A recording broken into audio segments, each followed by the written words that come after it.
প্রিয় দেশবাসী, আসসালামু আলাইকুম ওয়া রাহমাতুল্লাহ। আশা করি আপনারা যে যেখানে আছেন ভালো আছেন। আমি আজকে একটি গুরুত্বপূর্ণ বিষয়ে আমাদের নৈতিক একটি দায়িত্বের ব্যাপারে আপনাদেরকে সম্পৃক্ত করার জন্য আপনাদের সামনে হাজির হয়েছি।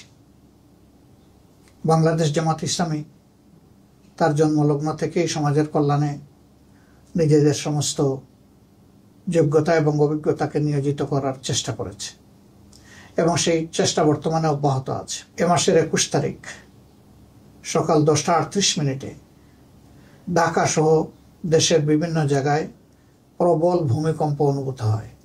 এতে এ পর্যন্ত আমাদের জানা তথ্য অনুযায়ী 10 জন মানুষ দুনিয়া থেকে বিদায় নিয়েছেন বিভিন্নভাবে আহত হয়ে। আমি তাদের আত্মার মাগফিরাত কামনা করছি। আরও অনেকেই আহত হয়েছে। কিছু সংখ্যক ঘরবাড়ি হেলে পড়েছে, কিছু সংখ্যক ঘরবাড়ি হেলে না পড়লেও তার ক্ষতি হয়েছে, কোথাও ফাটল ধরেছে, আবার কোথাও মানুষজন দারুণ ভূমিকম্প আতঙ্কের মধ্যে আছে।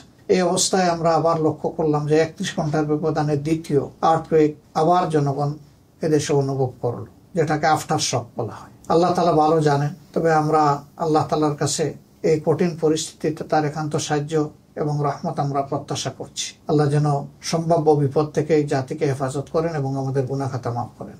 এক্ষেত্রে কৌশলগত সহযোগিতা দেওয়ার জন্য বাংলাদেশ জামাত ইসলামী দক্ষ প্রকৌশলীদের নিয়ে একটি কার্যকর টিম গঠন করেছে এবং এই টিম আগামীকাল থেকে তাদের কার্যক্রম শুরু করবে। আপনাদের এই সংক্রান্ত যে কোনো প্রয়োজনে আপনারা যদি এই টিমকে অবহিত করেন, তারা আপনাদের দরবারে হাজির হয়ে যাবে এবং আপনাদেরকে পর্যাপ্ত ও প্রয়োজনীয় সহযোগিতা দেওয়ার চেষ্টা করবে। কিভাবে কার সাথে এসে যোগাযোগটা হবে, গণমাধ্যম এবং সামাজিক মাধ্যমে আমরা তা অতি সত্বর আপনাদেরকে জানিয়ে দেব ইনশাআল্লাহ। এই কন্ট্যাক্ট পয়েন্টগুলোতে আপনারা কন্ট্যাক্ট করলেই আপনারা আমাদের সেবা পেয়ে যাবেন, আমরা আশা করছি। আপনারা যদি আমাদেরকে এই সেবার সুযোগ দেন, আমরা অবশ্যই কৃতজ্ঞ হব এবং আল্লাহর দরবারে শুকরিয়া আদায় করবো যে আমাদের প্রিয় জাতির জন্য আমরা কিছু একটা করতে পারছি। তা আপনাদের সকলের সুস্বাস্থ্য, নিরাপত্তা, কল্যাণ কামনা করে এবং আমাদের সেবা নেওয়ার আহ্বান জানিয়ে আজকের মতো এখানেই বিদায় নিচ্ছি। আসসালামু আলাইকুম ওয়া রাহমাতুল্লাহ।